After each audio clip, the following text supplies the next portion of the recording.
Hello everyone, this is Rajesh Kumar. Once again, welcome to my channel English Junction.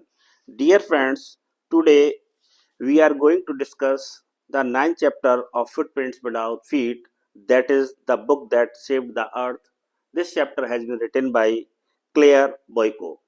आइए सबसे पहले chapter का अर्थ समझते हैं। इसका अर्थ है वह पुस्तक जिसने पृथ्वी को बचाया। इस टाइटल को सुनकर बड़ा अजीब सा महसूस कर रहे होंगे कि ऐसी कौन सी पुस्तक है जिसने पृथ्वी को बचा लिया। ये एक साइंस फिक्शन है जो क्लेयर बॉयको ने लिखा है। यह जो चैप्टर है फ्रेंच फेरी टेल से लिया गया है। आइए सबसे पहले हम इस चैप्टर के कैरेक्टर्स के बारे में जानते हैं कि इसमें कौन कौन से कैरेक्टर्स हैं। सबसे पहला कैरेक्टर है हिस्टोरियन का, नरेटर का, इतिहासकार का, जो इस कहानी को कहती हैं। वह एक महिला है। She tells the audience how the earth was saved and explains the event of the past. Historian का रोल क्या है इसमें? वो जो ऑडियंस हैं उनको ये बताती हैं कि किस प्रकार से पृथ्वी को बचाया गया और जो पास्ट के इवेंट्स हैं उसको एक्सप्लेन करती हैं। जो दूसरा कैरेक्टर है great and mighty think tank का है। An arrogant and huge headed Martian leader, एक बहुत ही घमंडी और विशाल सिर वाला एक मार्स का लीडर है। मार्स का मतलब मंगल ग्रह का लीडर है। Apprentice noodle, one of the think tanks helper, he is nervous and confused but sometimes tries to think logically. ये क्या है? थिंक टैंक का हेल्पर है और काफी घबराया हुआ सा रहता है। कभी कभी वह लॉजिकली सोचने का प्रयास करता है। और इसमें एक कैप्टन ओमेगा है, ये भी महिला कैरेक्टर है इसमें। Another helper who blindly follows think tank's order and is easily scared. वह अंधा अनुकरण करती है थिंक टैंक के आदेशों का और आसानी से डर जाती है। नेक्स्ट कैरेक्टर है सार्जेंट उप का। ये भी सहायक है किसका? थिंक टैंक का। He is simple minded and afraid of punishment. वो साधारण मस्तिष्क वाला एक कैरेक्टर है और वो दंड से डरता है। और एक और कैरेक्टर है इसमें लेफ्टिनेंट आयोटा का, अ लॉयल एंड नाइव ऑफिसर, एक निष्ठावान और अनुभवहीन अधिकारी है इसमें। और इसमें एक आवाज है ऑफ स्टेज वॉइस की। The book that saved the earth is a science fiction plays written by Claire Boiko. ये जो चैप्टर है the book that saved the earth एक साइंस फिक्शन है, एक काल्पनिक विज्ञान की एक स्टोरी है जो कि क्लेयर बॉयको द्वारा लिखी गई है। The play is humorous, imaginative and full of important messages about the power of knowledge and books. ये जो नाटक है व्यंग्यात्मक है, काल्पनिक है और महत्वपूर्ण संदेशों से भरा हुआ है। किसकी? About the power of knowledge and books, ज्ञान की शक्ति और बुक्स की क्या शक्ति होती है उससे, उसके महत्वपूर्ण संदेशों से भरा हुआ है। It shows how ignorance and misunderstanding can create fear while education and reading can save the world. ये कहानी हमें दिखाती है कि किस प्रकार से अज्ञानता और नासमझी या गलतफहमी भय को उत्पन्न करती है, जबकि शिक्षा और पढ़ने से पृथ्वी को बचा सकते हैं। The story is written in the form of a drama and is set in the 25th century, but it talks about events that happened many years earlier. ये जो कहानी है ड्रामा की फॉर्म में, नाटक की फॉर्म में है, 25वीं शताब्दी में सेट है, but it talks about events that happened many years earlier. लेकिन ये उन घटनाओं के बारे में चर्चा करती है जो बहुत वर्षों पहले घटी थी। The play explains how the planet Earth was once almost attacked by Martians, but the invasion was stopped in a very unexpected way. ये नाटक हमें बताता है कि किस प्रकार से जो पृथ्वी ग्रह है उस पर मार्शियंस द्वारा, जो मार्स पर रहने वाले जो मंगलवासी लोग हैं, उन्होंने आक्रमण कर दिया था। लेकिन उस आक्रमण को, उस हमले को बड़े ही अप्रत्याशित तरीके से रोक दिया गया। No soldiers, weapons or technology were used to protect Earth. किसी भी सैनिक का, किसी भी हथियार का, किसी भी तकनीक का प्रयोग पृथ्वी को बचाने के लिए नहीं किया गया था। Instead, a simple book of nursery rhymes confused the Martians so much that they became afraid and ran away. बल्कि इसके स्थान पर एक साधारण सी नर्सरी की राइम्स बुक्स ने मार्शियंस को इतना कंफ्यूज कर दिया, भ्रमित कर दिया कि वे भयभीत हो गए और भाग गए। इन दिस वे, इस प्रकार a book became the hero of the story, और पुस्तक इस कहानी की नायक बन गई। The play begins with the historian telling the audience about a very important event in earth history. नाटक की शुरुआत पृथ्वी के इतिहास की एक बहुत महत्वपूर्ण घटना से शुरू होती है, जो कि इतिहासकार ऑडियंस को बता रही है। She says that many years ago, Earth was in danger of being destroyed by Martians. वह कहती है कि बहुत वर्ष पहले पृथ्वी पर मार्शियंस द्वारा नष्ट किए जाने का, तबाह किए जाने का खतरा था। The Martians were planning to invade Earth because they believed humans were weak, foolish and not intelligent. Martians जो है इस बात की योजना बना रहे थे कि वो पृथ्वी पर आक्रमण करेंगे, क्योंकि उनका मानना था कि जो मनुष्य हैं, जो पृथ्वी पर रहने वाले अर्थलिंग्स हैं, वो काफी कमजोर हैं, मूर्ख हैं और बुद्धिमान नहीं है, ऐसा उनका मानना था। The Martians lived on Mars and were always searching for planets to conquer.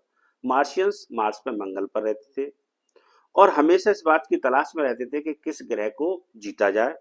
When they observed Earth from space, they decided that it would be easy to defeat humans.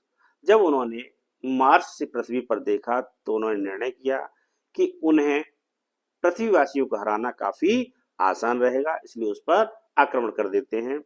They believed humans had no advanced intelligence and no dangerous weapon. उनका ऐसा मानना था कि जो मानव हैं वो advance intelligent नहीं है, बहुत ज्यादा बुद्धिमान नहीं है और उन पर कोई खतरनाक वेपन्स भी नहीं, हथियार भी नहीं है। The leader of the Martians think tank was very confident about this plan. जो मार्स का लीडर थिंक टैंक था वो बहुत कॉन्फिडेंट था अपनी योजना को लेकर।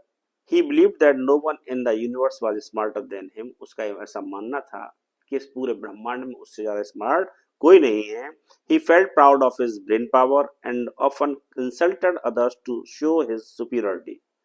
उसे अपनी ब्रेन पावर पर बहुत घमंड था और वह अक्सर अपनी श्रेष्ठता दिखाने के लिए अन्य लोगों की बेइज्जती कर दिया करता था। Think Tank sent his helpers Noodle, Omega, Up and Iota to Earth to collect information. Think Tank ने अपने सहायकों को नूडल, कैप्टन ओमेगा, उप और सार्जेंट आयोटा को पृथ्वी पर भेजा कि जाइए वहां से सूचना को इकट्ठा कीजिए। Their job was to explore the planet and report back about human intelligence and defenses.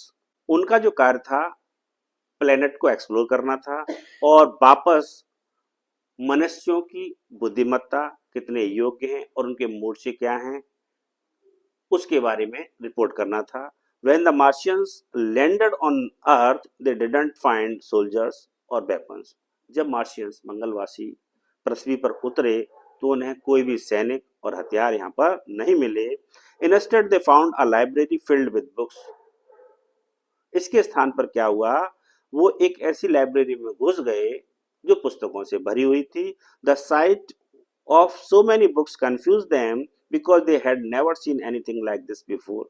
और इतनी पुस्तकों को देखकर या इस दृश्य ने उन्हें कंफ्यूज कर दिया, भ्रमित कर दिया, क्योंकि उन्होंने कभी भी इस तरह की चीज नहीं देखी थी, किताबें जैसी चीजें नहीं देखी थी। The Martians believed that books were machines. उन्होंने ऐसा मान लिया कि जो बुक्स हैं ये मशीन्स हैं। They thought humans used these machines to communicate secretly or to control their world. उन्होंने ऐसा सोचा कि मनुष्य जो है इन मशीनों का प्रयोग बातचीत करने के लिए और अपनी दुनिया को नियंत्रित करने के लिए करते हैं। They could not imagine that books were meant to be read for knowledge और enjoyment. वो इस बात की कल्पना नहीं कर सके कि पुस्तकों का प्रयोग ज्ञान बढ़ाने के लिए और मनोरंजन के लिए किया जाता है। Think Tank ordered his helpers to examine the books carefully and find out their purpose. Think Tank ने आदेश दिया अपने सहायकों को कि उनका अच्छी तरह से परीक्षण करिए बुक्स का सावधानी पूर्वक और ये पता लगाइए कि इनका उद्देश्य क्या है। The Martians open the books but didn't understand the language properly. Martians ने पुस्तकों को खोला लेकिन जो लैंग्वेज थी उसको वो अच्छी तरह से समझ नहीं पाए, उन पर क्या लिखा हुआ है, क्या मैसेज है। They try to read the words but interpreted them in a completely wrong way. उन्होंने उन शब्दों को पढ़ने की कोशिश की लेकिन उन्होंने उसकी व्याख्या पूर्ण रूप से गलत की। The first book they picked up was a nursery rhyme book. जो पहली पुस्तक उन्होंने पकड़ी वो नर्सरी की राइम बुक थी। When they read the rhymes, they thought they were secret messages and codes used for war. जब उन्होंने राइम्स को पढ़ा तो उन्होंने सोचा कि ये कुछ गुप्त संदेश हैं, कोड्स हैं जो युद्ध में प्रयोग किए जाते हैं। Simple lines that were meant to entertain children sounded dangerous to them. और ये बहुत साधारण लाइन थी। जो पुस्तकें पढ़ने में खतरनाक लगती हैं बच्चों को, वो सिर्फ और सिर्फ बच्चों को एंटरटेन करने के लिए, ताकि बच्चा आसानी से बुक्स पर फोकस कर सके, उनमें रुचि ले सके। इस तरह से बुक्स बनाई गई थी लेकिन उन्होंने उसकी गलत व्याख्या कर दी। For example, when they read about animals doing strange things they thought humans had powerful creatures and weapons. उदाहरण के तौर पर जब उन्होंने एनिमल्स के बारे में इन पुस्तकों में पढ़ा कि एनिमल्स स्ट्रेंज विचित्र चीजों को करते हैं तो उन्होंने सोचा कि मनुष्य के पास बहुत शक्तिशाली क्रिएचर्स हैं और वेपन्स हैं इनके पास। Their fear begin to grow, उनका भय बढ़ने लगा। And they started doubting their plan to attack Earth, और उन्होंने क्या किया, अब जो पृथ्वी पर आक्रमण करने की योजना बनाई थी उस पर संदेह करना शुरू कर दिया कि हमने गलत डिसीजन ले लिया है। Another book talked about sandwiches. एक और पुस्तक उन्होंने पढ़ी, उसमें सैंडविच के बारे में। सैंडविच क्या होता है, दो चीजों के बीच में कुछ फिल कर देना सैंडविच कहलाता है। The Martians misunderstood this completely. जो मंगलवासी थे उन्होंने इसको पूर्ण रूप से गलत समझा। They thought humans eat books and use them as food. उन्होंने सोचा कि मानव जो है पुस्तकों को खाता है और इसे भोजन के रूप में इस्तेमाल करता है। This idea shocked and terrified them. इस विचार से उन्हें आघात लगा और वो भयभीत हो गए। They believed that if humans could eat books they must be extremely dangerous creatures. उन्होंने मान लिया कि यदि मानव पुस्तकों को खाता है तो वो निश्चित रूप से बहुत खतरनाक प्राणी होंगे। This misunderstanding made them feel small and weak. इस गलतफहमी ने उन्हें काफी छोटा और कमजोर बना दिया। Instead of seeing humans as foolish they begin to see them as powerful and terrifying. मनुष्यों को मूर्ख समझने के स्थान पर उन्होंने मानव को बहुत शक्तिशाली और डरावना मानना शुरू कर दिया।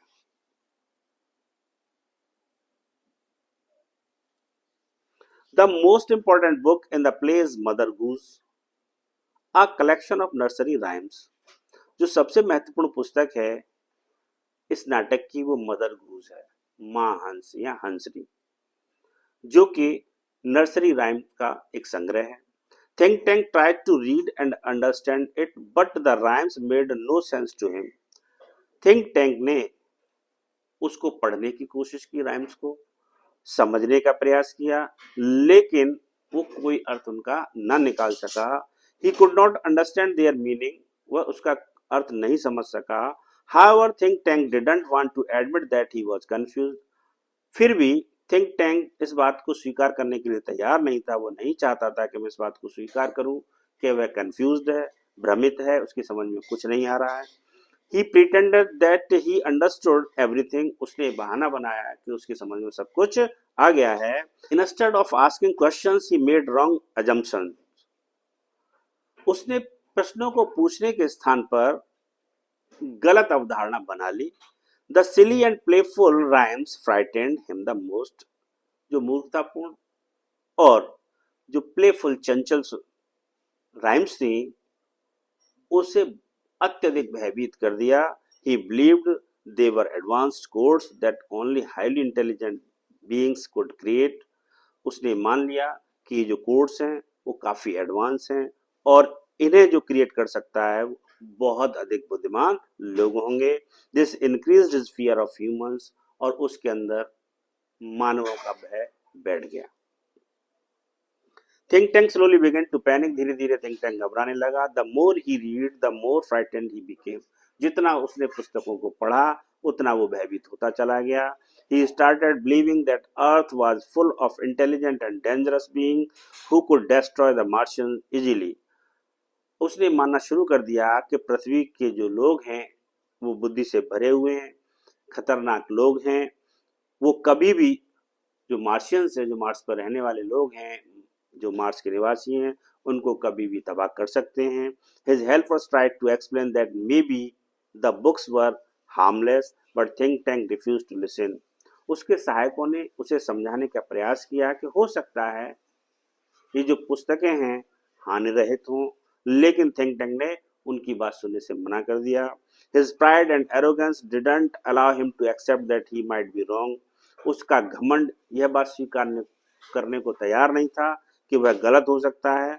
Finally, out of fear, अंत में भय के कारण think tank decided to cancel the invasion. Think tank ने निर्णय कर लिया कि वो इस हमले को कैंसिल करता है, निरस्त करता है।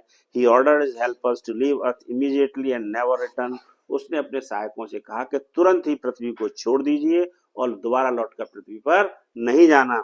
The Martians escaped as fast as they could, और मार्शियंस जितनी तेज भाग सकते थे उतनी तेज पृथ्वी को छोड़कर भाग खड़े हुए। The historian tells us that humans never even knew they were in danger. इतिहासकार हमें बताता है कि मानव को ये बात कभी नहीं पता लगी कि वो कभी खतरे में थे, उनकी पृथ्वी कभी खतरे में थी। नो बैटल्स वर फॉट, कोई भी युद्ध लड़ा नहीं गया। नो वेपन्स वर यूज्ड, किसी भी हथियार का प्रयोग नहीं किया गया। A simple book of nursery rhymes saved the earth, nursery rhymes की एक साधारण सी पुस्तक ने पृथ्वी को बचा लिया। The misunderstanding of books by the Martians became the reason for Earth safety, जो गलतफहमी थी मार्शियंस के मस्तिष्क में पुस्तकों को लेकर वह पृथ्वी की सुरक्षा का कारण बनी।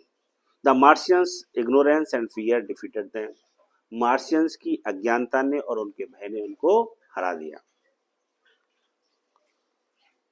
Now the moral of the story, इससे हमें क्या नैतिक शिक्षा प्राप्त होती है, आइए जानते हैं। The play teaches us that books are powerful tools of knowledge, ये नाटक हमें सिखाता है कि बुक्स जो हैं ज्ञान की सबसे ताकतवर शक्तिशाली टूल होती हैं। They help us understand the world and make wise decision, ये जो पुस्तकें होती हैं हमें दुनिया को समझने में और बुद्धिमानी पूर्ण निर्णय लेने में मदद करती हैं, सहायक होती हैं। Ignorance and pride can be dangerous while learning and humility can save lives, अज्ञानता और घमंड खतरनाक हो सकता है, जबकि शिक्षा और विनम्रता जीवनों को बचा सकती है। Thank you so much, friends. We'll see you in next video with another new topic. Till then, bye.